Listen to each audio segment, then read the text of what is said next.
اول حاجه نبداو بها، الله يسمح لنا من الوالدين يا ربي، والناس اللي هنايا الله يعطيهم شي وقفه سهله.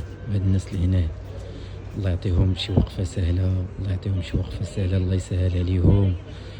هذا هو الجناح المرعب اللي عند النساء مساكن، الامهات ديالنا والزوجات ديالنا، يعني كيوصلوا لهاد البلاصه راه كيكونوا مخلوعين بزاف.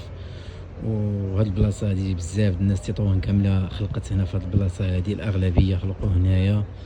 اللي جيت نقول لكم اخوتي، يعني الناس اللي مع ربي ما عطاهمش العيال الله يسهل عليهم، يعطيهم تاهما العيال. ويعني كنعيشوا هنا في هاد الاجواء، كاين الناس اللي كيخرجوا فرحانين بوليداتهم، وكاين اللي كيخرجوا غضبانين، كاين اللي كيتوفاو له العيال، كاين اللي كيسقطوا له، كاين اللي كتموت الام وكتمشي شهيده عند الله، وكاين بزاف في الالوفات كيجوزوا الحالات كيجوزوا هنايا في اليوم وفي الشهر وفي العام وهذه. المهم اللي جيت نقول لكم اخوتي، الله يسهل على هاد الناس، الله يعطيهم شي وقفه سهله.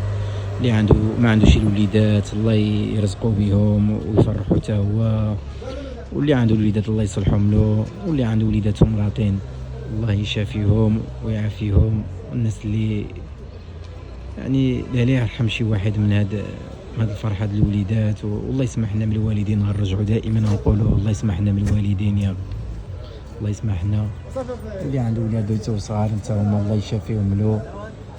وتحيه للطبيب الشعب، تحيه للطبيب الشعب مستشفى الصنيه درمل، طبيب الدراوش.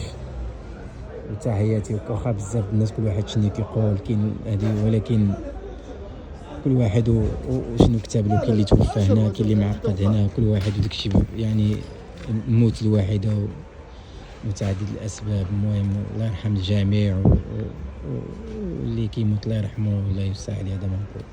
وشي تحيه شي قاصن قابلات ديالنا اللي ولدونا حنايا واللي خلقنا معاهم حنايا، وولدوا ولادنا وحبابنا وخواتنا.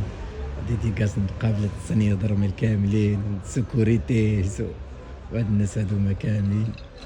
وهادي جابتها غير صدفة خوتي وصافي، باش غادي نعدل هاد الفيديو هذا. والله يفرح جميع المسلمين يا ربي. هذا ما كان، وهذه هي سنة الحياة، وحنا غير عابرين، حنا غير دايزين مادية. واخا يقول لك اي واحد، كل واحد شنو كيقول، كل واحد شنو غيقول لك، كل واحد وشنو عنده الذكريات هنايا في هذا. كاين اللي عنده الذكريات مزيونه كتفرح، كاين اللي عنده الذكريات اللي كتألم وهذه. ولكن الا جينا نشوفوا من الاخر، هذه هي سنة الحياة اخوتي، وكل واحد كيفاش مكتب له سيدي ربي.